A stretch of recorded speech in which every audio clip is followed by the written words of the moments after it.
Hi, everyone. Welcome. We're going to get started in just a minute.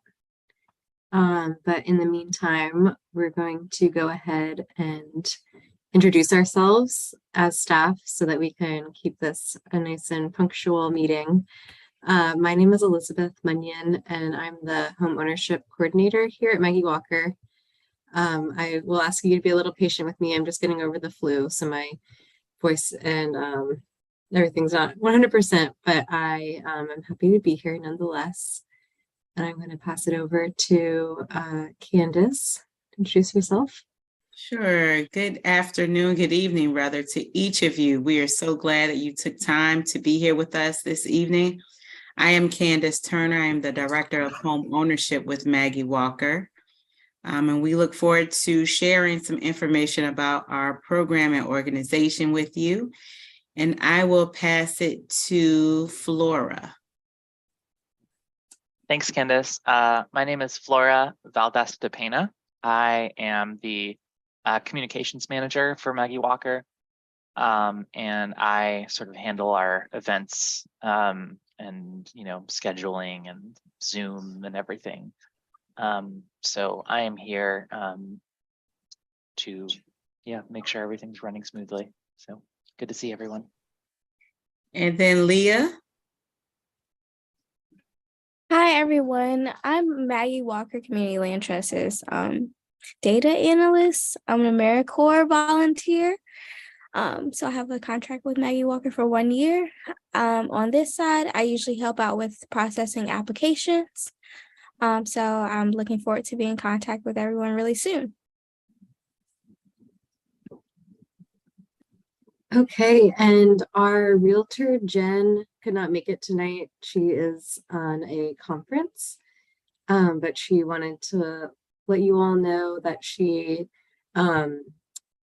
is here in spirit and can answer any questions if you all have questions, and we'll have her contact info throughout this presentation as well.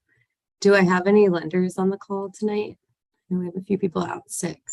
Yes. Hi, it's Hi, Cynthia Taylor. How Glad are you're you? back. We're happy to have you. Thank you so much. It's so great to be back. Again, my name is Cynthia Taylor with Virginia Credit Union. And I am, of course, a mortgage lender. Happy to be back. I've been out for 3 months on a medical leave, but we're all good to go, ready to get you guys in a home. And I'm just happy to be here tonight and participate. I love Maggie Walker. Yay, I'm so glad that you're back, Cynthia. Are there any other lenders? I think you might be our only one on the call tonight.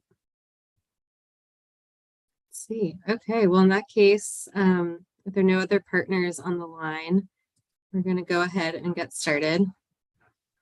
So before we get into the meat and bones of our presentation, I just want to point out some housing resources that are available to anyone who may need them. The Commonwealth Catholic Charities specializes in credit counseling, and they also have home ownership counselors. And the housing resource line is a hotline that answers any emergency housing related questions or just general can connect you to other resources in the Richmond area. Here is a brief overview of our agenda for tonight.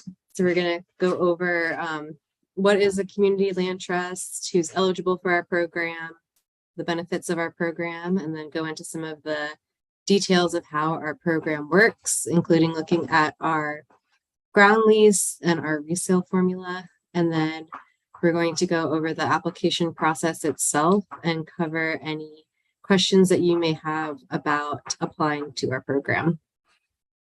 But first, I want to hear from you all.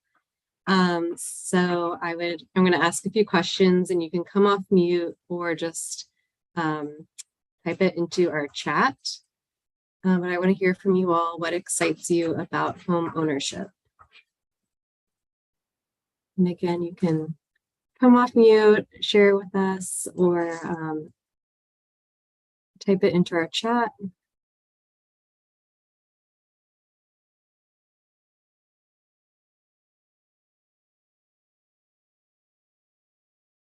To be able to own To be able to own a home, yeah. A place to call your own, having freedom, an investment, providing for your family, something that belongs to you. Something you can call home. Yes, definitely. Yeah, and I see a lot of you are talking about passing things on to your children and to your family. We will get into a bit about the financial benefits of owning and what you can provide to your family through owning a home. Thanks everyone for these answers. Let's see.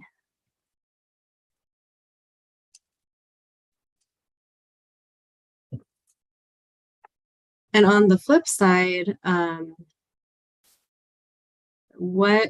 oh, yes, Flora, I know I was forgetting something. We do have a poll about for you all. You have to excuse me because my brain is still recovering from the flu, but we have a quick poll that will allow us to learn more about you. It will pop up on your screen here.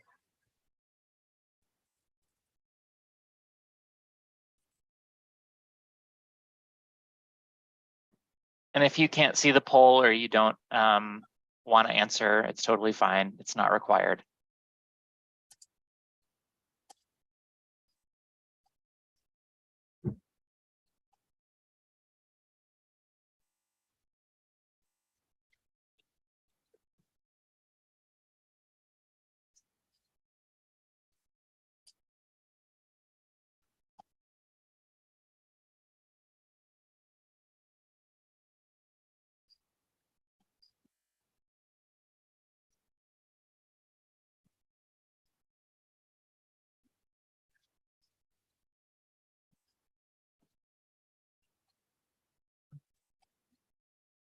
All right, I think that's pretty much everyone.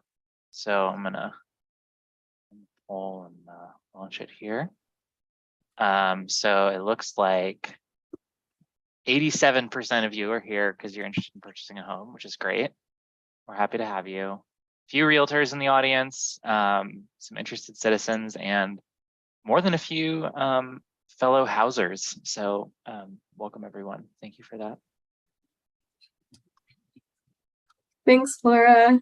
You all can see my next question for you all, which is kind of the flip side of what excites you about home ownership. What makes you nervous or afraid? What are some things that cause anxiety about starting the process?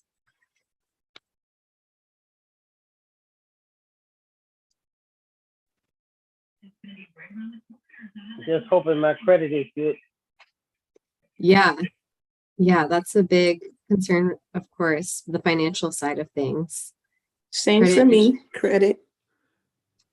Yeah, Making sure you have enough extra cash to put down for the house. Yeah, that is true too. great. Well, we will get into a little bit some of the opportunities for down payment assistance that are out there for folks who may qualify, and that can definitely help. But yeah, these concerns are great. So financial concerns, and then like maintenance concerns if something goes wrong, busted pipes, anything like that, it's all on you. And thank you all for your transparency and what you're sharing. I know talking about money, well, we know talking about money isn't the easiest thing. So thank you all for your transparency tonight. That reminds me, I do quickly want to remind everyone that this session is being recorded and live streamed. So please, we can talk about money, but don't share any of your personal information with the rest of the group, just because we want to respect everyone's privacy and situations. So don't share too much about your specific financial situation with the group, but we are here to hear your concerns for sure. Thank you all for sharing. We're going to move in a bit to the part of the presentation. So before we start, I want to take some time to highlight Maggie Walker, who is our namesake. Maggie Walker is the first Black woman to establish a bank and the first to serve as president of the bank in the US. And she's from Richmond, Virginia, and her home is in Jackson Ward in Richmond. Not only was she an amazing businesswoman, but she uplifted the community with her. She empowered Black families and created opportunities for them to have stability and economic mobility. She was innovative and a visionary community leader.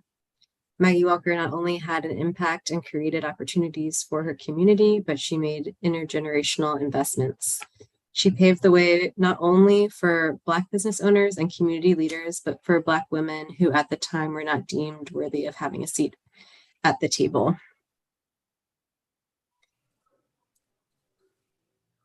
So you probably know about our organization through our work with permanently affordable home ownership, which is what we're going to be focusing on tonight. But I want you all to know that we also operate as the Richmond Land Bank. And the Richmond Land Bank is a program of the Maggie Walker Community Land Trust, which focuses on returning vacant properties to productive use through mostly we focus on affordable housing, but some of these efforts also include historic preservation, community gardening, and other community benefits. So what is a community land trust? So just to backtrack a bit on more of the history of community land trusts, this movement was a grassroots movement that evolved out of the civil rights movement. So the first community land trust in the US was called New Communities, Inc. It was in Albany, Georgia. At this time, Black citizens who were sharecroppers were getting kicked out of their homes if their white landlords found out they had registered to vote. So in response, a lot of these activists bought a large farm with the intention to farm the land together while everyone owned their home but shared the land. And so there's a lot more to this story, but I want to uplift this history of racial, economic, and environmental justice, and also how this Black-led organization really led the way to this community land trust movement. So what is a community land trust? Community land trusts are nonprofit, community-based organizations designed to ensure community stewardship of land. Community land trusts can be used for all types of purposes. So it can be for conservation, retail, but what are usually used for, and what we focus on at Maggie Walker, is housing affordability. And so to do this, land trust acquires land and then we maintain ownership of it permanently. So how we do this is that when you buy a home on the conventional market, you purchase the house and implicitly the land beneath it. But with the CLT, you purchase the house at a subsidized rate, but the land itself remains in the land trust. So as a home buyer, you will lease the land from us and use it the same way that anyone else would. But then when it's time to sell your house, you are only selling your home, not the land underneath the home. And the next buyer has to meet certain income requirements, the same that you do, and they buy the home from you at an affordable rate. And the way that this works is a resale structure in our ground lease that ensures permanent affordability from buyer to buyer as long as the house exists. And we'll get into this in a bit as well in more detail. So this is a little bit about our values as a CLT. The model is centered on racial equity, wealth generation, community control, collective decision-making, and long-term stewardship of the community and of land. And this model really balances the interests of the individual with the interests of the community. So some benefits of home ownership are that our homes are affordable, and you'll see that they're some of the most affordable in the Richmond area, but that does not mean that they're not quality homes. They're all very quality homes. They've been all recently rehabbed or newly constructed. And the CLT model allows homeowners to build wealth over time through both their monthly mortgage payment and then the way that the home increases in value. And we'll talk about this a lot more in detail, but the home increases in value based on the area median income, not on the market. So that ensures affordability for future buyers. And then also as a community land trust, we like to think of ourselves as a family. We assist our homeowners and provide all the benefits of home ownership as well: pride, stability, and a quality home. And we also want to steward the home ownership process. So we offer life planning documents, workshops, more of like a longer term community within our homeowners. And the CLT model itself is a tool to combat Black land loss and displacement, building community wealth, and strengthening community health and well-being. And they help keep our neighborhoods diverse and vibrant. And I'm going to pass this over to Candace to talk a bit about who might want to buy one of our CLT homes. So we spoke a little bit earlier about some of the requirements, the income. Elizabeth covered the ground lease. So there is an agreement to be a part of our ground lease. That fee is $100 a month for that. But I really wanted to talk about the program a little bit more in Candace, $100 a year. I'm sorry, what did I say, a month? A month. Thank you for the correction. $100 a year. And FYI, the person that you just heard speaking is our team member, April Ward. If you are a part of our program, you'll meet Leah on the front end with your application. You'll work with Elizabeth through the application process, and then you'll work with April on the end of your process after you've closed. So we're a whole team, home ownership team. Thank you for the correction, April. So quite naturally, a CLT home is not meant for everyone. It's a beautiful concept. It's a good way to somewhat play chess instead of checkers, meaning if you are looking to get into a home, purchase a home, and you are trying to save some money, this is for you. In terms of the land lease, the ground lease, that is something that a lot of people shy away from, and we understand that. At the same time, it's a good way to not only pass down property, affordable property, but it's also a good way to get started in the home ownership market. So who might want to buy a CLT home? You're welcome. Who might want to buy a CLT home?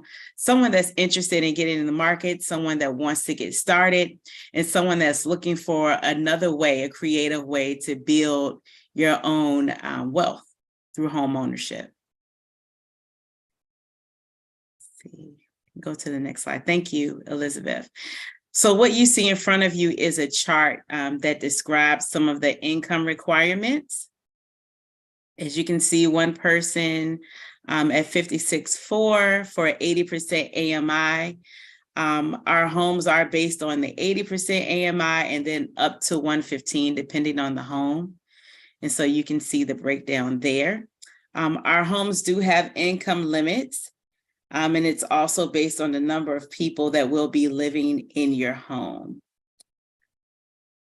Okay.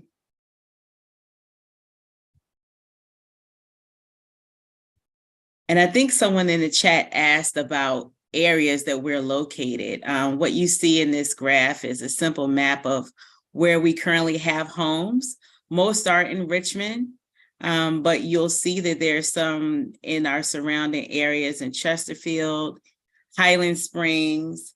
We'll soon be in the Chesterfield/Petersburg area. And so we're stretching out, but right now the majority of our homes are in Richmond.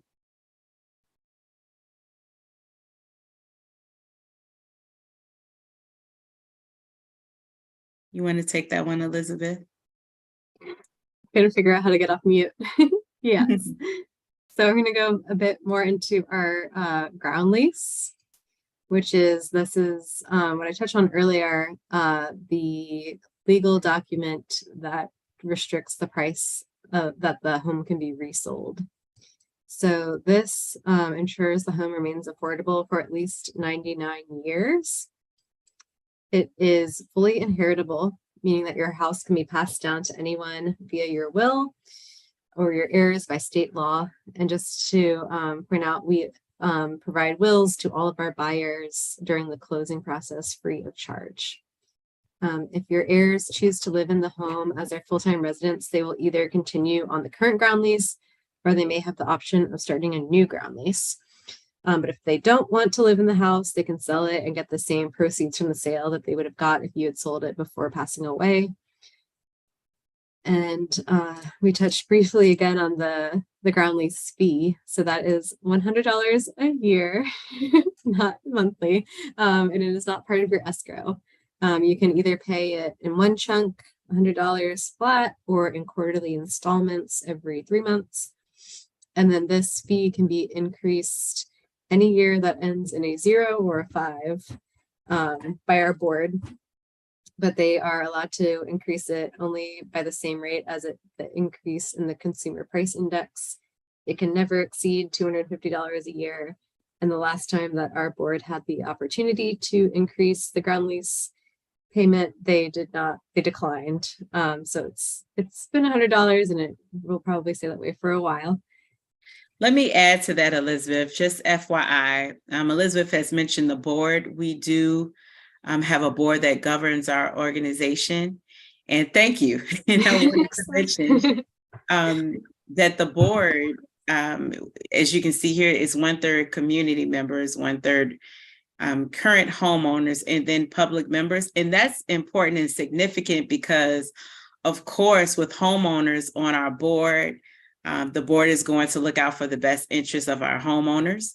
So it's a good thing to keep in mind when you're thinking about not just the ground lease, but coming into a CLT home. Thank you, Elizabeth. Yeah. So I'll talk about some more things that are unique to our program and some requirements. So this must be your primary residence. So for example, if you meet someone and you decide to move in with them, you must sell your MWCLT home. And this is because it offers another family the opportunity to purchase a home if they were once in a similar situation that you were once in. We do not allow people to turn their homes into investment properties or to rent it out.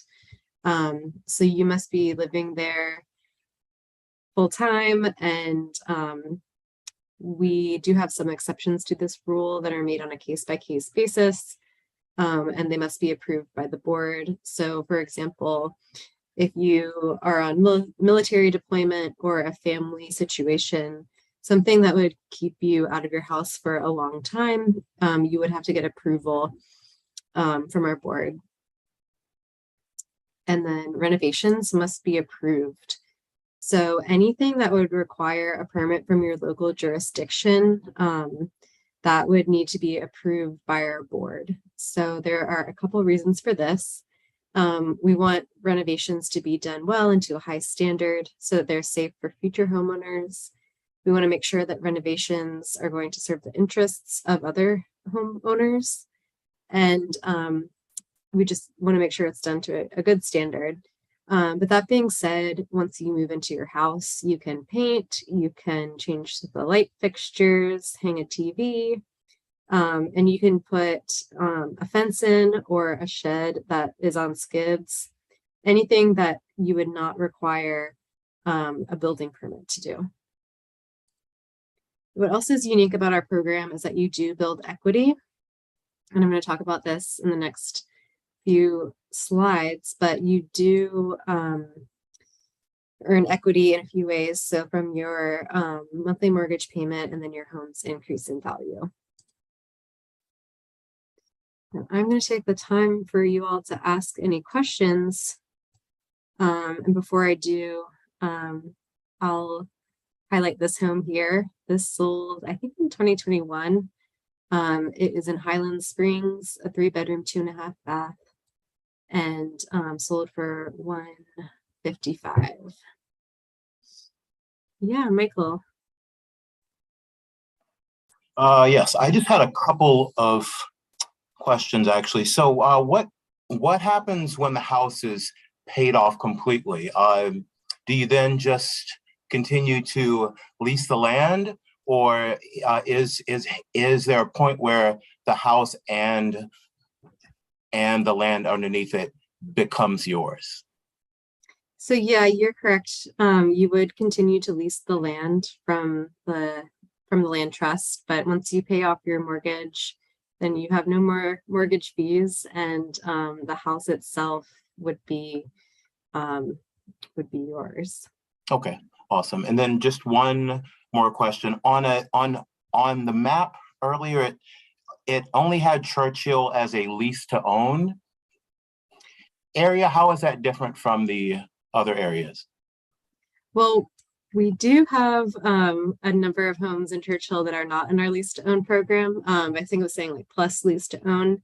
So that is a pilot program that we started in 2020, and we are in the process of assessing the program right now, and we are not accepting applications at this time, but we can answer some questions about that at the end of the presentation. Okay, cool, thanks. Yeah. I do see a couple of questions in the chat. Paul asked, if I pay off the house, will the guidelines for changes or renovations still remain? So again, because your house is in a ground lease and it has resale restrictions, that when you sell it, it will still be in the land trust and be sold to an income qualified buyer.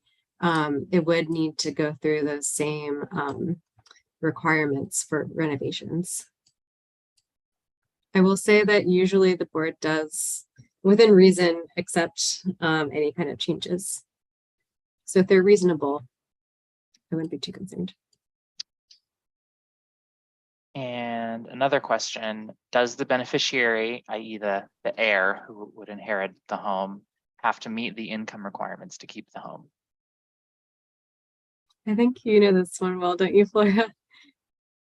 I believe the answer is no. I believe it they is don't too. have, they don't have to meet the requirement as long as they're your heir as set down in your As long will as they or reside bylaw. in the house full Yeah. time. That's right. As long as it's their full-time residence, they don't have to meet the income requirement. But it would still be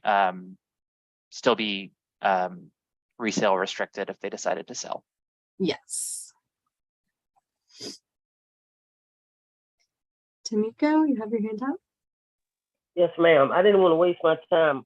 How much you have to make for one person again? So we have I'm disability. Yeah. our income requirements. Let's see, Flora, do you have the link? 56.4 is So at the 80%. that's the so 56,000 is the maximum income. It is not the minimum income. Okay. Yeah, the minimum income is only determined by the lender you can get, and is highly dependent on how much you have in terms of savings or what kind of down payment assistance you can secure. Okay. Thank you so much. And in terms of the lenders, we do have lenders listed on our website. So you can give that a look over, and quite possibly someone that you bank with now may be on that list, and ask those questions in terms of what your eligibility is from that end. All right. Thank you. Mm-hmm. There was another question in the chat. Yeah, there's a couple of questions. Do you currently have to be a resident of the areas to get one of these homes? No, you do not. You do not. And are there limitations on the amount of bedrooms versus the number of people in the home? No. No. Okay. And then Elizabeth, would you mind putting up the slide with the income limits on it again? If you can find it. Thank you. I was also going to put the link in the chat. Yes, I can do that. Am I eligible with a VA home loan? I don't believe so currently, right? Is that right? So technically, yes, but we haven't had anyone do it. Yeah, I was gonna say, we have talked about that, but nobody has come to us with one. Yes, that's a great question for one of the lenders. Cynthia, do you know if Virginia Credit Union would use a VA loan for a CLT property? Can you hear me okay? Yes. Now we can. Hello? We can hear Okay, you good. now. Sorry, I'm in a choppy area. Sorry, I'm in a choppy area. But as far as the VA loans, we haven't used one for Maggie Walker as of yet. Not saying that it's not possible. Right now, we have available the VHDA conventional as well as the home ready. But we haven't used a VA loan. But that would just simply be a conversation to be had with management of mortgage on behalf of Virginia Credit Union, and because they're always open to making sure that we offer the right products and what have you to everyone. And our goal is not to disqualify you. Our goal is to qualify you. And so, you know, with that being said, that would be something that we can certainly take offline and look at and as a possibility. Great, thank you. So we're going to spend some time in a bit going over the specific lenders and what that looks like. But at this point, if there aren't, I think Bruce, you have your hand up. Would you like to come off mute? Good evening. Hey guys, I'm a real estate broker in the area. And since the Ettrick Landing community has come avail, we've had each call we've had, and I have two people on the call this evening. Is there a preference if my clients submit their paperwork and get that into you guys, if they reside in Chesterfield County, and because there's so much interest in that Ettrick Landing area, would that be a preference yielded to residents of the county of Chesterfield? So we are currently in the stage of working with the people, the concerned citizens of Ettrick and their community engagement process, and also working internally with our homeownership team and how we're going to go through that process. So those homes are still about a year away. So we're really just getting that conversation rolling. I don't know, Candace, did you want to add anything? You answered that well. We are, the property is becoming available. They are laying some things down, but we are a good little ways out from starting to process those applications quite yet. Make sure you get on the waiting list for it though. Yes, I will say we're accepting applications for Ettrick and going ahead with getting people pre-qualified for a loan that are specifically interested in Ettrick. But what we're fine-tuning right now is the process for how folks will go into those houses. So I don't know if that's a straightforward answer, but we still are encouraging people to apply right now and working with folks to get pre-qualified. And I encourage everyone on their application, if you're specifically interested in Ettrick, to work with us and make that clear. If you're only interested in Ettrick, so that we can kind of know that when we're working with your application. And let's answer Rachel's question really quickly before we move on. Rachel asked, how much do we need for a down payment? And there are a lot of factors to that, so we can't give you an exact number. So what we do recommend is following up with whatever banking institution you want to use on our list of preferred lenders, seeing what you qualify for, and then it just depends on what that lender tells you you need for down payment. As Elizabeth mentioned before, there are a lot of programs out right now to also assist with down payment assistance, but we couldn't give you an absolute figure on that number. And we do not have a minimum requirement for down payment. So sometimes there'll be like a 3% down or a certain percentage of your money for down payment, but we do not have a minimum requirement. And we'll go through a lot of those specific financial questions in a bit, but just in the interest of time, I'm gonna move on with, let's see. Here we go. So I'm going to talk a bit about how home ownership compares to renting. So as you already know, when you rent your home, you don't get any of your rent payment back when you move into another home. And so this chart shows kind of your monthly rent payment multiplied by 24 months, multiplied by the numbers of years that you are in your home. And for the purpose of this example, we're going to look at paying $825 a month in rent, which now seems pretty good.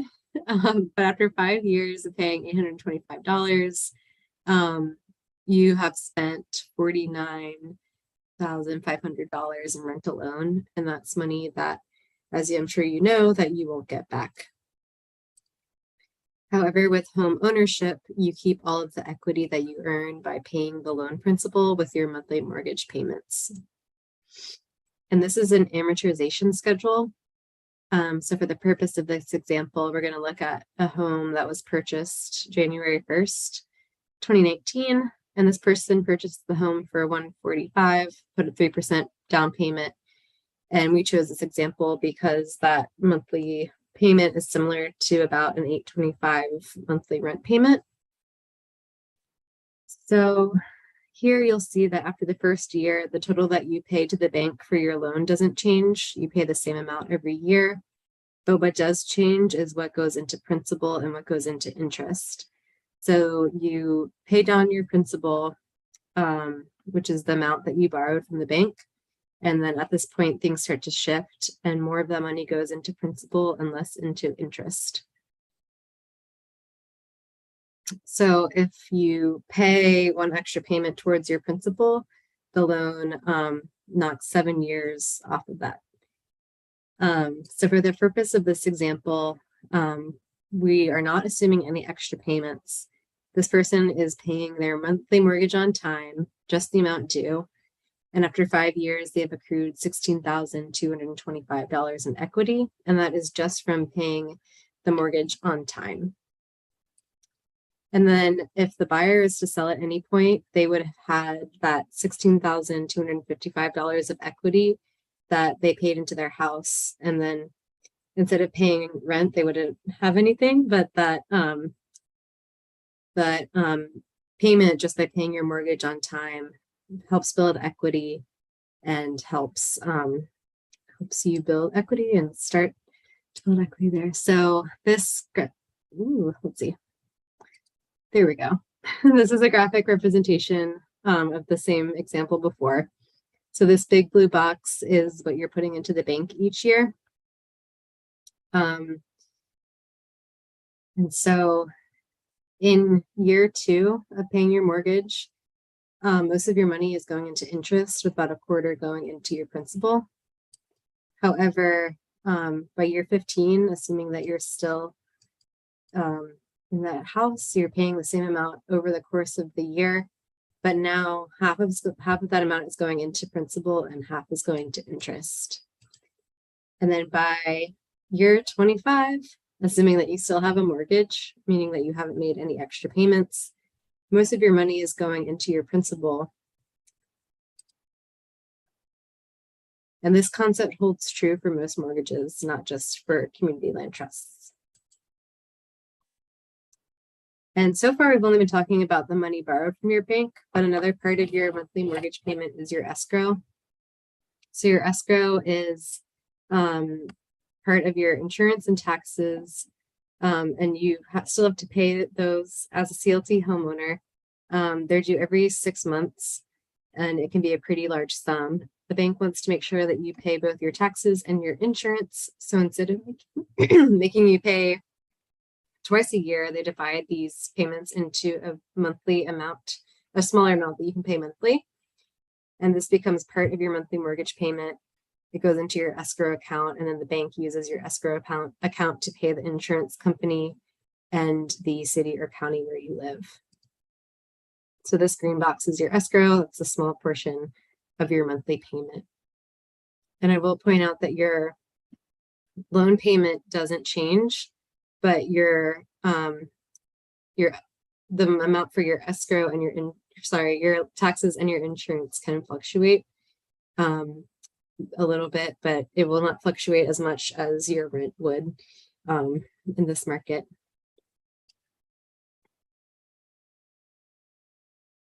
Do I have any questions? This is our first Maggie Walker home in Churchill, and it's a 3-bedroom, 2.5 bath home. And I don't know how much it's sold for. Laura might know. Yes. This one is in our 115% program, so it's available to people of kind of more medium income. It last sold. It's sold once in 2017, and then it resold again in 2019. It resold for $227,500. Here is more information about it. Which is pretty good for this neighborhood. For Churchill, it's insanely good. Houses in Churchill are regularly getting up to 500,000 nowadays.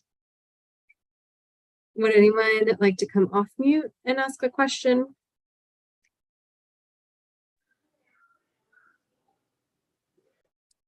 Let's see, there are some in the chat.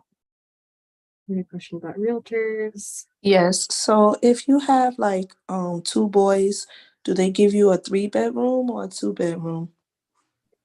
So we will get a little bit into that process in a bit, just about how you apply to a home. So you don't really get placed with a home. Instead, you apply specifically to a home that fits your needs and your desires.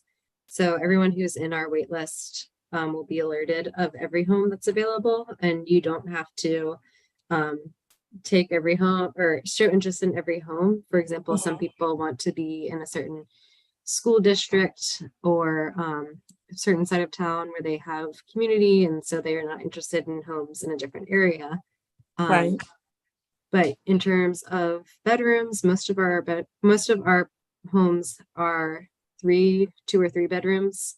We don't have any 1 bedrooms or 4 bedrooms, but I'd say the majority are 3.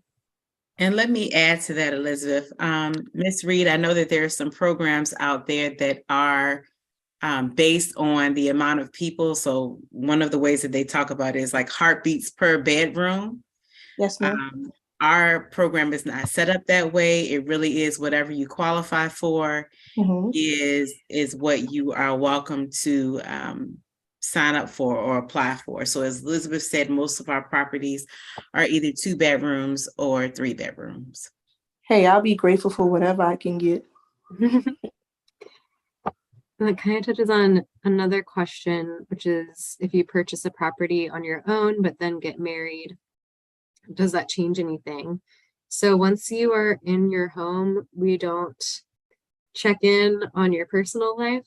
You don't have to remain income qualified after you close and are in your home. Like, we want you to succeed and get married, make a lot more money. So we don't intervene at a certain point. You're not like going to be uneligible. The only thing is that you have to, your home has to remain your primary residence. Yes, they can move in, but you can't move out without resale. Or you can move out, but you gotta sell. Or you have to sell your home. You can't rent it out. Okay, we'll have more opportunities for questions. And if you have a pressing question, please feel free to just put it in the chat. Oh, we have another. There was one that I thought was worth mentioning. Do you still hire a realtor if you're going through this process? And Candace already answered this in the chat, but I figured it was worth saying out loud. Yes, so you are welcome to use your own realtor.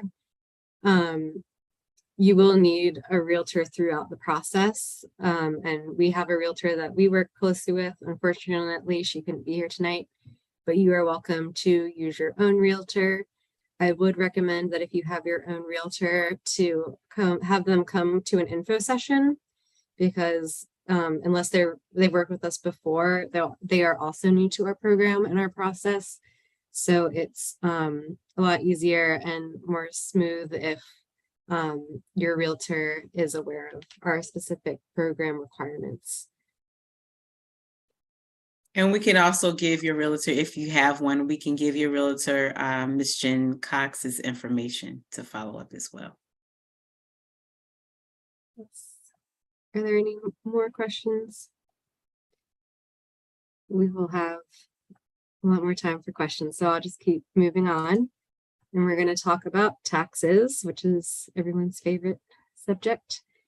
So one thing that's really cool about our program is because we are the Richmond Land Bank, the land itself is tax exempt. So, and there's also state legislation that says that CLT homeowners cannot be taxed on the full market value of their home. So they can only be taxed on what they can sell their home for according to the ground lease. And this is another affordability feature, and it helps really in like high value real estate markets like today. So you are not responsible for paying taxes on the land. You will pay taxes on the building to your locality, but not on the land itself. Maintenance. So you are responsible for the upkeep of your home and any necessary maintenance. So this includes any kind of appliance issues, leaky roof, broken window, mowing the lawn, taking care of landscaping. We get this question a lot because we own the land. Shouldn't we take care of the land? But the land itself, daily routine maintenance, that is your responsibility as the homeowner. Okay, so now I'm going to talk a bit about what happens when you sell your home. And we're going to go in depth in the resale formula and talk about the equity that you gain when you sell your house. So when you go to sell your home, you are entitled to get back your cash equity. So that is any down payment that you put onto the house, your earned equity, and that is that principal that you pay by making your monthly mortgage payments. And then you're also entitled to your home's increase in value. And then again, this is based on the percentage increase in the area and incomes while you are in your home. So when you go to sell your home, when you buy your house, this is kind of how it works. How we subsidize the houses. So this is a real example of one of our homes in the Randolph neighborhood in Richmond. And this house appraised for $215,000, but we were able to sell it for $145,000 through subsidies. And we do fundraising. We work with other organizations to really reduce the cost. And so you're paying much lower than you would on the market. So this home buyer, because they purchased it for reduced costs, they borrowed less money, they had lower monthly payments and a lower down payment than they would have if they had purchased it just on the market. And then when we go to formulate the cost of the resale for the house when you go to sell your home, sorry, lots of clicking here. We start with the, wait, did I skip the slide? Hold on.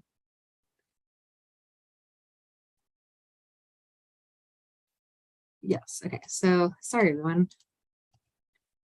We start with the original sales price of $145,000 and calculate the increase in the area median income while you've owned your home. And this, the years that this home was purchased, the area median income was $83,000. And then when this home owner went to sell the home, we estimated that the new AMI was $90,200. and that is about a 2% increase. So in this scenario, over 5 years, the AMI increased about $7,000, which is 8.41%. So when we multiply that original sales price by 8.1%, we get $12,200. So the equity earned would be $12,200 that the home has increased in value. And again, it's that amount plus down payment that was put into the house and plus any principal that was paid through the mortgage payments. And then just to throw this out there, this has not been the case, but if the area median income decreases instead of increasing, you are still entitled to sell your home for what you purchased it for. And again, this is an example of that amortization schedule that we went through earlier. The homeowner has accrued $16,225 just by paying their monthly mortgage. And so in this example, after 5 years, they have $16,225 of earned equity plus $12,200 from the home's increase in value. And that gives us a total of $28,425 of equity. However, I like to point out this is what it would look like in if the person had been renting over those 5 years. So instead of spending almost $50,000, they have accrued $28,425. So what makes this model makes it possible to keep this program affordable for future families who may be in the same situation that you are in right now. So we take that, this is when we do our resale formula. We take that original sales price of $145 and add on the increase in the value of the home, which is $12,200. And then we add that together and the home will resell for $157,200, and that's the price of the original price plus the gain in equity for the increase in value. I know that can be a bit confusing, so I'm going to take this time for questions, and in the meantime, point out one of our homes in Chesterfield. This home was rehabbed and sold for $133,000.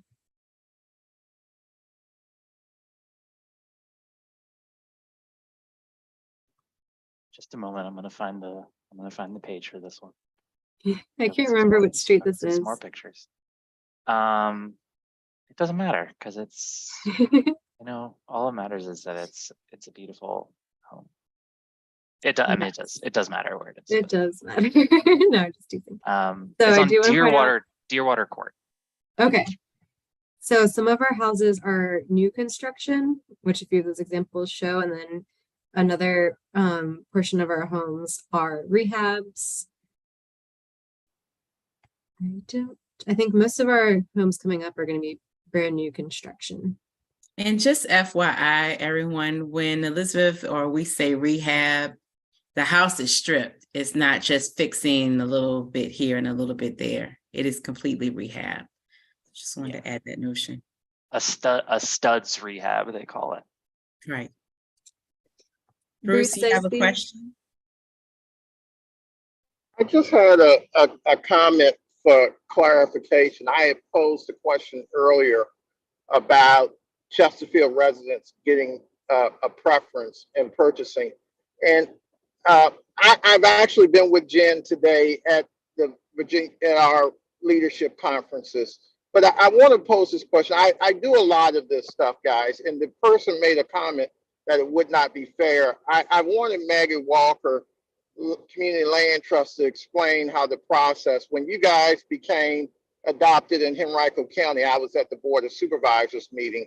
And typically the only reason I pose that question is because the Board of Supervisors approved the Maggie Walker to come into that community. So the board of supervisors or that delegating body, that was the nature of my question. Have they said if this is a Chesterfield resident or a Henrico resident, they would get preferential treatment? That was the nature of my question. It was not to go against fair housing or to present any ambiguity relative to housing and how we afford housing. I just wanted that clarification to be out there.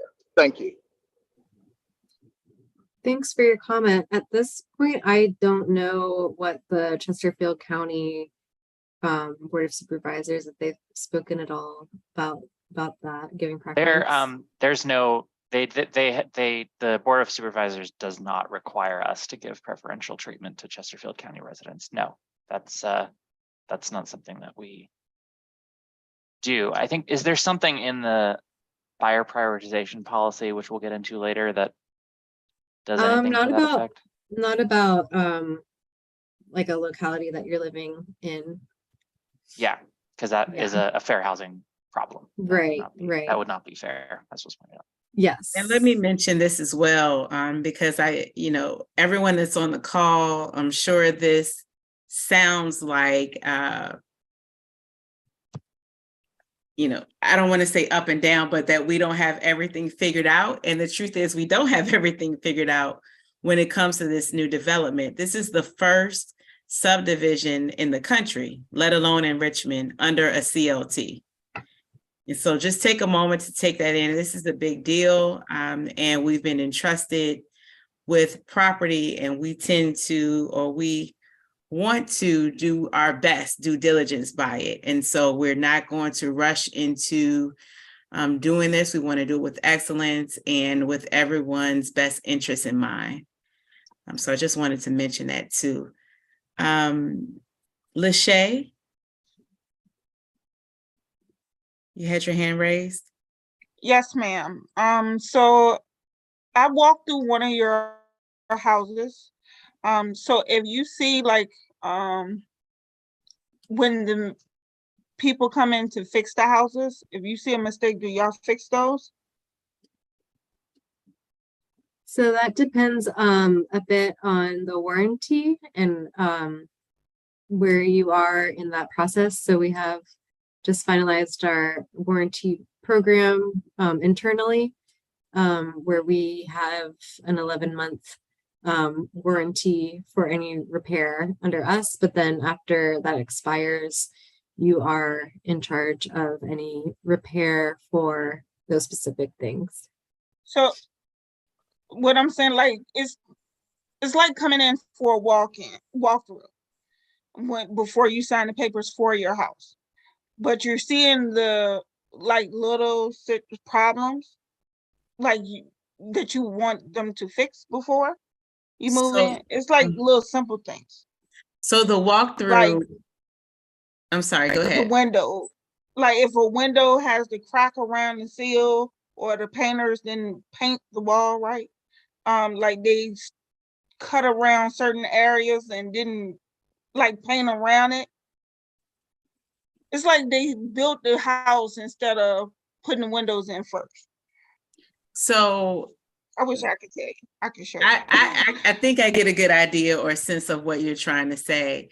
And the thing is, as it is with a conventional loan or purchasing a home on the market through MLS, the same way that those houses are inspected, our houses are inspected. So the inspection is a piece of or a part of the process in home ownership, and it's no different for us. So the houses are inspected. You'll have your inspector to go through and say, if there's anything that needs to be repaired or replaced. And then our side does the same thing. So that inspection piece and walkthrough exists in our land trust as well. Thank you. You're welcome. Mara, I hope I'm pronouncing your name correctly. Yes, you got it right the first time. Okay, Mara, okay. I was just wondering, do you guys use the same builders or contractors for most of the houses, or does it kind of depend? I can answer this question if that's all right. Yeah, it depends.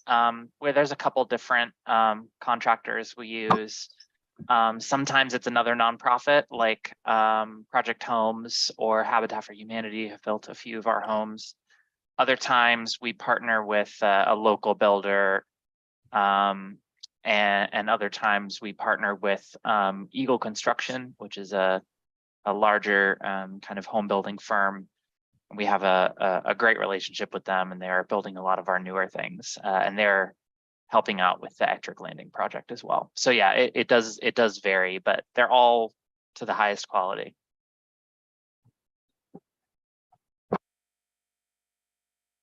Let's see, there's a question about how long the purchasing process takes from application to closing. And that is kind of a hard question to answer because it depends on a lot of factors, mostly on when our houses are available. So if you happen to apply when there's a lot on our pipeline, then you'll probably get into a home sooner. We had a bit of a period in 2022 where we didn't have a lot of homes coming available. And so a lot of people on our applicant pool with a complete application were waiting a bit longer than if there had been a lot of homes available. And then I will say also it depends on a variety of factors. So if you are in our 80% AMI versus if you're in the 15% AMI program, you'll be eligible for different homes. And if you are interested in like a specific area, locality, it's a hard question to answer because there's a lot of variables, but we typically process applications pretty quickly, especially if you're pre-qualification. And then the closing process, I will say, takes a little bit longer than a traditional closing on the market because we have our extensive ground lease. And if you work with other organizations for funding, it can take a little bit longer, and our closings tend to be a little bit more complicated. So if you're working with a realtor, it's good to let them know it's usually more 45 days than 30 days.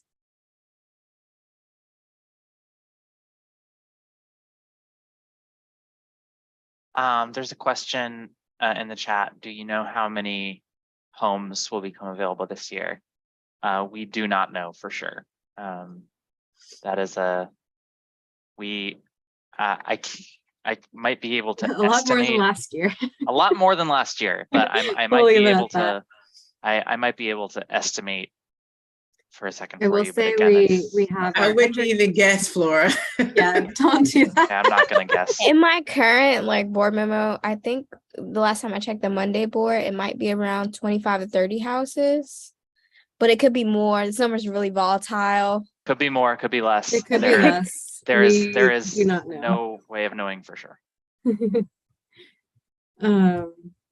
Let's move on to the actual application process. I'm going to pass it over to Leah to talk a bit about applying for the program.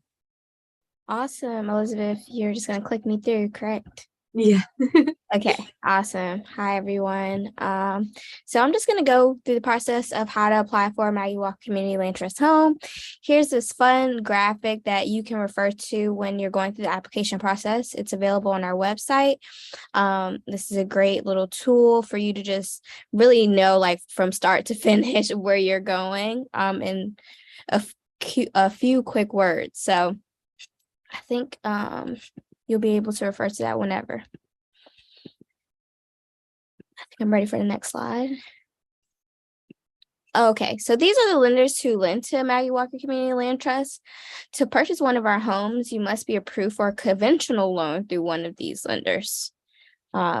Emphasis on conventional. I know sometimes they will try to give people other loans, but right now we only are accepting conventional, and also the VA home loan that we're gonna try to work through, I guess, with another lender soon.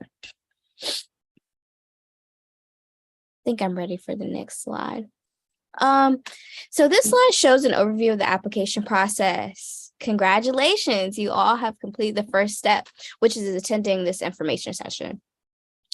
The next step is to submit an application found on our website. with your income verification documents. So the income verification documents include 3 months of your latest pay stubs or benefit statements for each household member over 18, unless they are a full-time student. 6 months of your bank statements for all accounts and all adult accounts. 2 most recent federal tax returns and matching W-2s or 1099s. And then any record of assets over $5,000, which we will calculate into your income verification. After your income verification is complete, you are within our income limits, you may apply for a mortgage pre-qualification through one of our approved lenders. You submit a certificate of your education course, which we send you a link to, which is just like required for our applicants. And then at this point, you enter the applicant pool. Once you're in the applicant pool, you'll receive messages about available Maggie Walker Community Land Trust homes as they come through our pipeline. The applicant pool differs from a traditional wait list in a way that every applicant has the opportunity to put a contract on a home. And if multiple applicants put an offer in on a home, we utilize our buyer prioritization policy. So, yeah, some tips. Just registering for home for counseling services and access to down payment assistance. They have a great team over there. We highly recommend. We highly recommend keeping a personal file of income documents to send to lenders and or financial counselors. Get income qualified before applying. This is not the case for everyone. Sometimes some people are recommended to us on the other end where they have their pre-qualification, but they also might fit within our our income requirement limits. So sometimes lenders will send them our way to get them into our applicant pool. Please stay connected with us as you go through the loan pre-qualification process. I think we all can agree that we enjoy emails about how it's going and how the lenders are treating you guys and getting through that process, how you're feeling. I'm sure we all try to empathize as much as we can with the process. So please don't wait, apply now. And we have a question from, okay, sorry. Almost one more slide. Okay, I'm interested. What are the next steps? So you can pick up an application today or find it on our website under the application tab. You should collect and send these documents to us, your income documents, your home buyer education certificate, and a loan pre-qualification letter. And the third thing is submit a complete application supporting documents through one of the following methods. Our Google form is coming soon, but you can fax it to us or mail or drop off hard copies to our office. Okay. I see a few questions. Okay. Does that include a car you're paying off as a part of your assets?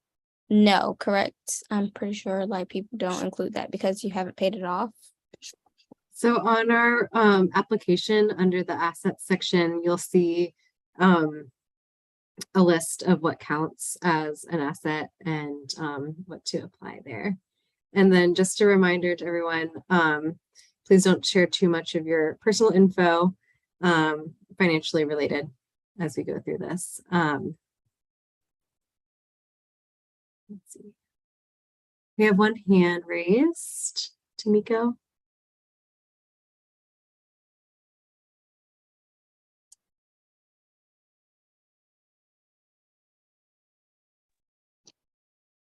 Tamiko, did you have a question? Oh, yes, I did. Can you rent it on if the credit's bad, or you just buy it? You have to buy.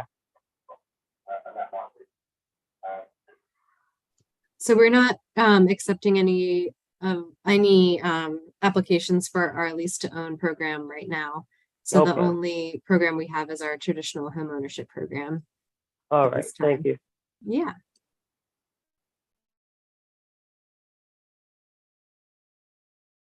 I see another question. The pre-qualifying letter should be done before the application or afterwards. Sorry, that might have sounded confusing earlier, but we usually prefer it after the application.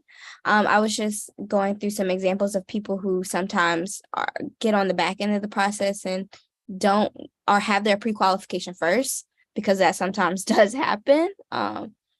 we accept everyone, if you're within our income limits. So yeah, we would prefer that you come to us first, but I'm sure if you have your pre-qualification first through one of our preferred lenders, that we will get you taken care of through the application process. And also to the person, I apologize, I wasn't able to catch your name or the box when you were speaking, but the person that asked about rent to own, do we have that program? While we do not, our bridge program, we're not accepting applicants for that right now. There are some things some tips, as Leah mentioned earlier, that we can provide you to get you ready, whether that's through Maggie Walker or through another organization or another route to home ownership, if that's your goal. There are a few organizations that we do recommend, also Catholic Charities and Home, which offer home buying. Free to shoot us an email if you just want a list of things. And I think Leah covered it earlier, but if you just want a list of things that will help you get ready for home ownership, whether that's through us or another organization. Thank you. You're welcome. And then these last few questions specific to credit or a certain tax return situation. Those are specific questions that your lender will be able to help you with. So we don't have like a credit minimum. Each particular lender may have a credit minimum, or it might be on a case-by-case basis and related to other things. Most of our lenders like to say that your credit score is just one piece of you financially. So maybe if Cynthia is still on the call, I know we get this question a lot about credit scores, but if not, that is okay. I can't tell if she's here or not. Cynthia, are you there? Yes, I'm here. Can you hear me? Yes. Yes. Okay, We I'm just had sorry. a question about just general credit scores and how that plays into the pre-qualification process. As far as the pre-qualification, we're going to look at least a 620 credit score. However, if you don't have that score, your lender is going to work with you and let you know what's on the credit report. Again, our goal is to not deny your loan, but to, get your loan to closing, because we feel the same way about you being a homeowner. We get excited about that. So it's minimum of 620. However, if it takes some work to get to that point, we'll tell you how long and what things you need to do to be very specific. So I hope that answers the question. Yeah, thank you. Oh, you're welcome. And FYI, everyone, and thank you for sharing that, Cynthia. We will be updating our website with some of the requirements and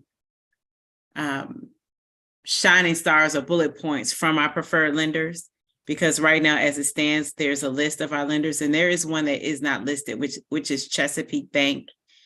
And we'll update that soon, but probably within a month or so, we'll have a list that shows what each bank is offering as well, including that credit score.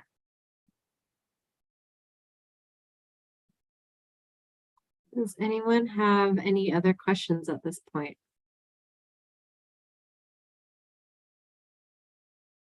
Deborah. Good evening. Can you share a little information in regards to the townhomes that are being built in St. James? So let's see, those are all currently under contract. Let's see, were you interested in those specific properties?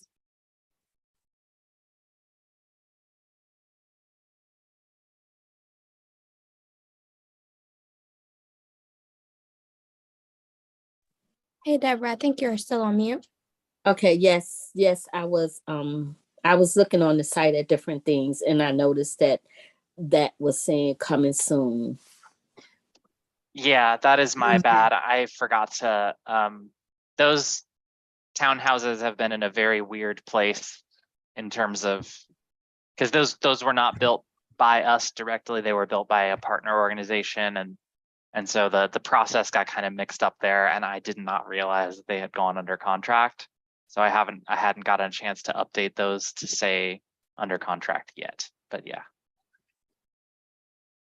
Yes, so unfortunately, those are under contract right now and not available, but we will have a number of townhomes available coming in the new year, or the year that we're in now, 2023, in addition to some other homes as well. So I do still encourage you to apply.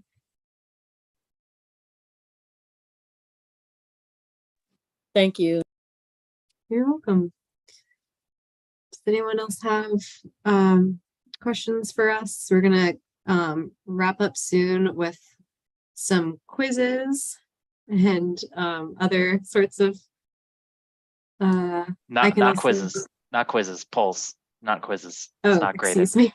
Sorry, It's I not just want graded. to take the pressure off before that started to mount. No, there's Before no everyone grades. starts logging out. But please do not log out at this point, because we are going to count your attendance throughout the end of the time together. And then we If will you still have some more time for questions. What's that?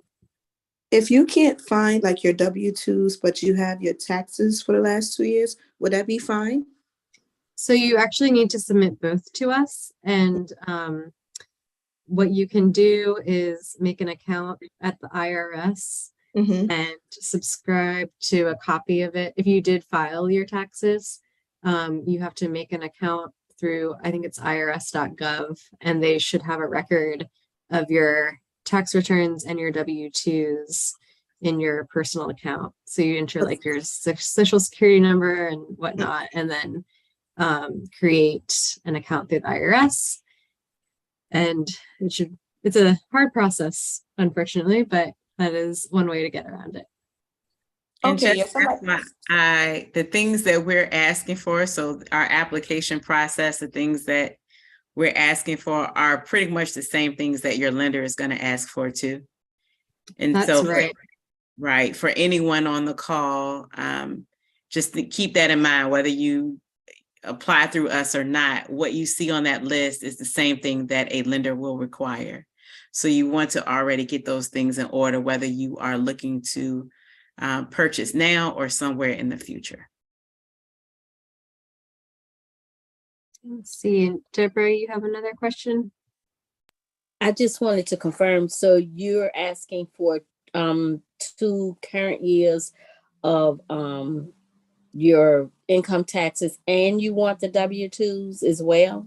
That's correct. So they'll be like the matching W-2s for that year of income. And so we're kind of in a weird point right now. So it'd be we're in 2023, but it would be your 2020 and your 2021 tax returns and W-2s.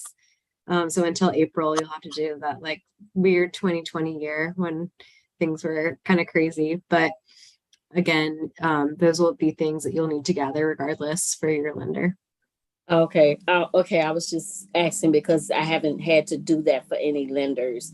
So, yeah, I would have to find those. Thank you. Yeah. Michael?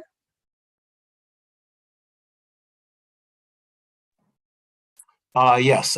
So I'm sorry to keep you going back to this, but I am actually in the process of doing my taxes for this year. So technically my 2 most recent would be 2022 and 2021, but you're saying not those 2020 and 2021? Whatever your 2 most recent are, Okay, you're very gotcha. ahead of the game. But Okay, got it. Okay, you know, taxes aren't due for a few months, so okay, got it. Procrastinators. I didn't know that you could do them this time yet. Oh yeah, you can do them as soon as you get your W-2s and stuff, and your 1099s and your blah, blah, blah. I'm also an early tax doer, I'm a Michael. procrastinator. Let's. Do we have a list of Higher home buyer education education rules. providers on the website? You We know, don't. we should put that on our website. A great idea. It'd be a great idea. So we work closely with Home Housing Opportunities Made Equal, and their website is homeofva.org.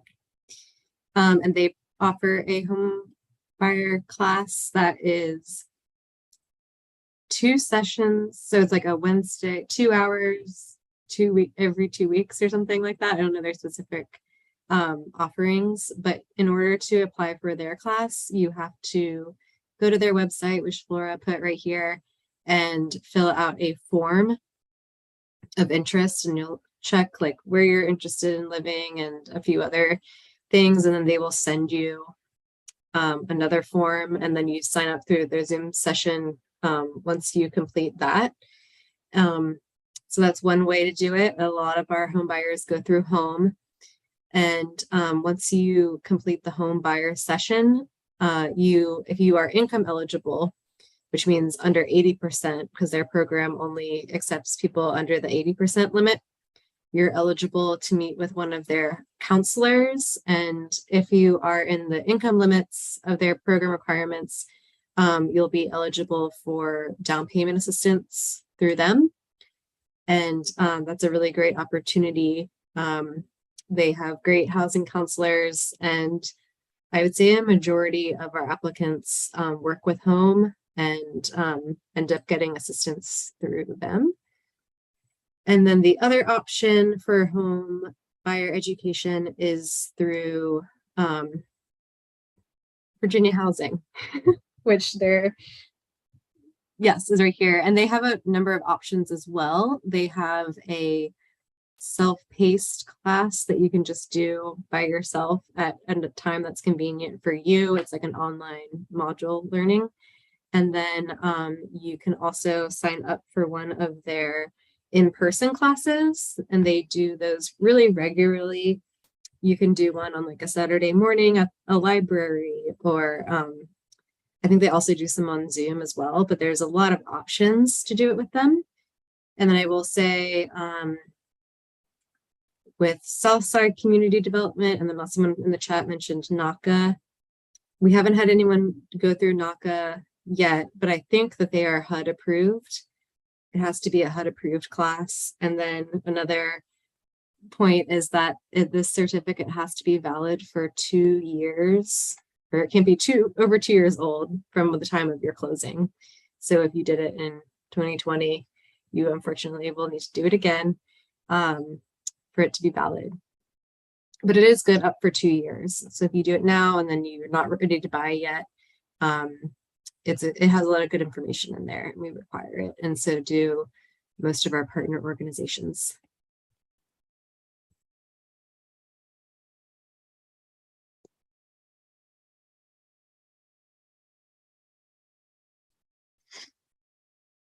And then again, I just want to point out, here's some housing resources. Again, Commonwealth Catholic Charities, that's what the CCC is. Oh, and they also do HUD classes. Okay. And they also do credit counseling and a lot of other great housing resources. And then the housing resource line, if there's any kind of housing urgent emergency need, they can help with that, as well as just connecting you to general resources in the area. And then this is a good time for our polls. Yeah, I'll Should we do the which location are you interested in? Yeah, I'll do that one first. Okay. So this one, Okay. this poll is going to be for just for people who are interested in buying an MWCLT home at this point. So there's 2 questions. One says, in what areas are you interested in owning a home? Select all that apply. And we list a bunch of areas that we're in or that we will be in soon. So please run through that list and select all of them that you would be interested in living in. And then the second question is, how many bedrooms does your ideal home have? 2, 3, 4, or 5 plus. please answer those. And then once you've answered both of them, just hit submit at the bottom, and then we will have your poll results. Poll results. Just FYI, everyone, this is a really important question. We would love to get your feedback on. It helps us to understand a little bit more about what areas prospective home buyers are looking in or are interested in. So if you could please answer those questions for us. Thank you. And this is a good time if anyone had any questions specific to ETRIC or any other project. This be a good time. I know I mentioned our lease to own program. If anyone has like a specific question about that, feel free to ask at this point. Oh, and then Flora, I know you did it earlier, but you said that ETRIC interest form in the chat? Yes. So this is an interest form for those folks who are interested in buying a home in Ettrick. Again, Ettrick is that neighborhood in southern Chesterfield, just across the Appomattox River from Petersburg.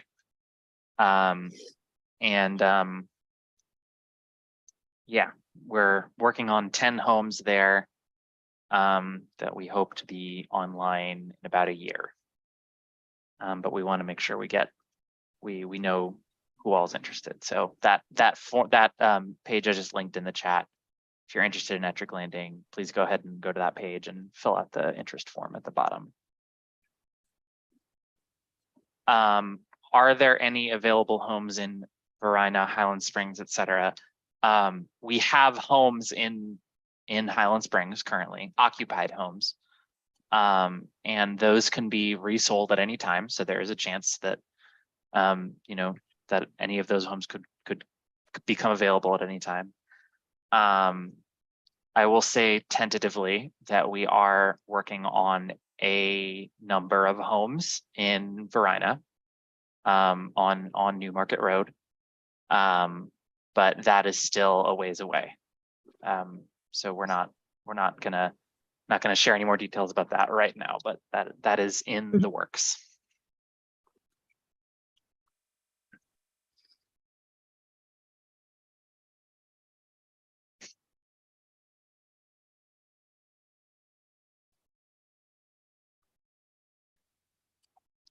And just to give you a sampling of what's under construction right now that might be becoming available soon. There's a home, there's several in the East End. There's one in Oakwood, there's one on 28th Street, just north of 9 Mile Road. There's a couple a little bit further north, the north side. There's a couple in like South Richmond. One of them is in sort of Blackwell, Swansboro area. One of them is on Midlothian Turnpike. There's a bunch more in kind of Churchill, North Churchill on 19th Street that are in the works right now. And then of course there's Ettrick Landing, which is being built right now. It's just construction has pretty much just started on that. Okay. I think that's everybody who's going to answer this evening. And again, if you don't get to answer this poll, don't worry about it. It's not required. It's just for our own sake.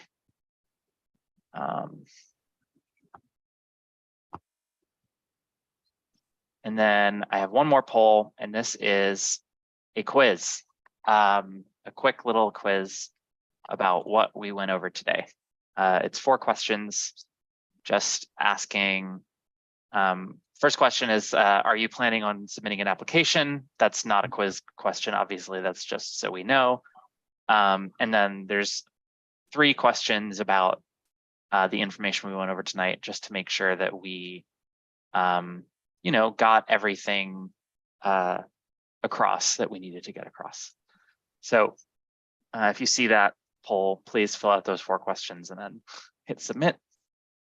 And we can go over the answers once I have enough.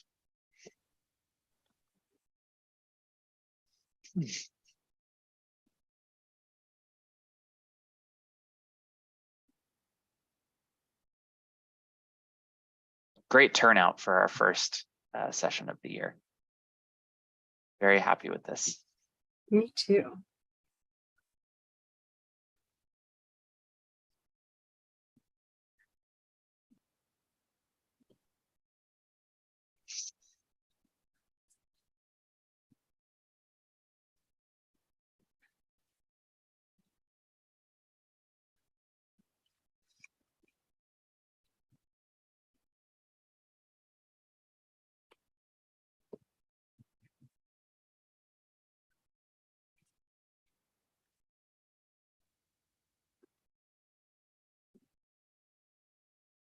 And if you're having trouble with the quiz, if you can't remember a piece of information, don't worry about it. Just pick something, pick whatever sounds right and hit submit. Again, it's not graded. This is not part of your application. It is just so we know.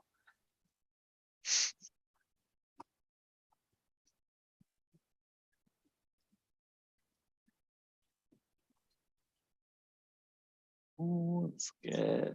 Maybe just a couple more.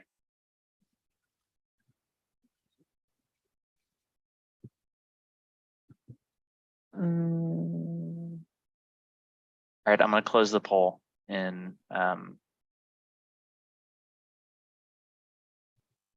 just now. Okay, and share the results. Okay, so we have a lot of people who are planning on submitting applications right away. That's very exciting. And some who are planning on submitting soon. That's very exciting. A couple of people need more information. Again, feel free to reach out. We're always available. So first quiz question, true or false? MWCLT homes are fully inheritable. They can be passed down to your heirs regardless of income, as long as they'll use the property as their primary residence. This is true. And everyone got that one right. So good job. We really nailed home that this house is yours and it will stay in your family as long as you know, for as long as you own it. Next one, what equity will you get back when you sell your MWCLT home? Your down payment, the loan principal you've paid off through your monthly mortgage payments, your home's increase in value, or all of the above? The answer is all of the above. So you get back whatever you put down on your down payment. That is the bank just, you know, that stays in your house, right? The loan principal you pay off, that stays in your house. And then your house increases in value over time with the way it increases in value, which we'll get to next. And then when you sell that, when you sell your house, you get all of that money back. So the last question is, how do MWCLT homes increase in value? Based on the market rate appraisal, based on the increase in the Richmond area median income, or they do not? The answer is based on the increase in the Richmond area median income. So again, the market rate appraisal would be like how much your home would be worth on the open market, just to any old person, right? Which has been going crazy recently. You know, that's what's pricing people out of homeownership is the market, and the appraisals just keep going up and up and up.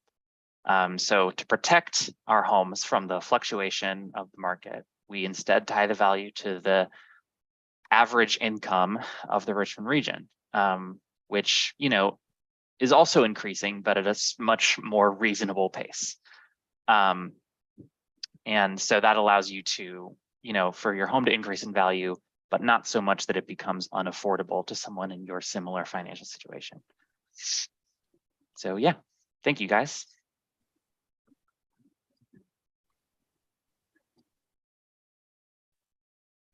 Thanks, everyone. And here are our contact information. I just realized, Candace, your email's not on here, but I think you put it in the chat earlier. So please reach out to each of us if you have any questions. Again, our application is on our website, MaggieWalkerCLT.org. And please reach out if you have any questions. And we are here to answer them. Have a good evening, everyone. Thank you all. And I will be sending out an email after the meeting with all of the information that we went over once again. So thank you all. Thank you so much. Have a good evening. You too. And if anyone wants to review this, it'll be on our YouTube page, right, Flora? Yes, this whole meeting has been live streamed and the recording will stay on our YouTube page if you want to go look. All right. Good night, everyone. Good night, everyone. Bye. All right, thank you.